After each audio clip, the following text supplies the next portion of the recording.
গেল জুন মাসে ইসরায়েলি হামলায় ক্ষতিগ্রস্ত হয় ইরানের পারমাণবিক স্থাপনা। ওই হামলায় নিহত হন দেশটির কয়েকজন সেনা কর্মকর্তা ও পারমাণবিক বিজ্ঞানী। তেহরানের অভিযোগ, যুক্তরাষ্ট্র ইসরায়েলকে মদদ দিয়েছে। হামলার 2 দিন পর ওমানের মধ্যস্থতায় শুরু হওয়ার কথা ছিল 6ষ্ঠ দফা ইরান মার্কিন পরোক্ষ আলোচনা, কিন্তু সহিংসতার পর সেটিও বাতিল হয়ে যায়। এরপর ইরানের পররাষ্ট্র মন্ত্রণালয়ের মুখপাত্র বলেন, যুক্তরাষ্ট্র একদিকে আক্রমণ করে, আবার অন্যদিকে আলোচনার প্রস্তাব দেয়। এটা নিছক ভণ্ডামি।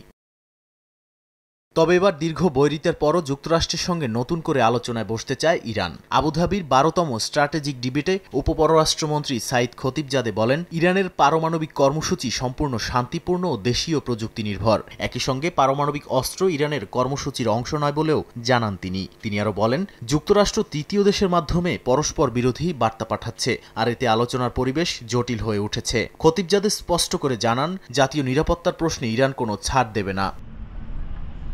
মানবাধিকার ইস্যুতেও যুক্তরাষ্ট্র ইরান সম্পর্ক নতুন বিতর্কের মুখে। নিউ ইয়র্ক টাইমস জানিয়েছে, সেপ্টেম্বরে যুক্তরাষ্ট্র 54 জন ইরানি নাগরিককে জোর করে তেহরানে পাঠিয়েছে, যাদের মধ্যে ধর্মান্তরিত খ্রিস্টান, জাতিগত সংখ্যালঘু ও সরকার বিরোধী কর্মীও ছিলেন। তেহরান জানিয়েছে আরও 400 ইরানি নাগরিক যুক্তরাষ্ট্রে বহিষ্কারের অপেক্ষায় আছেন।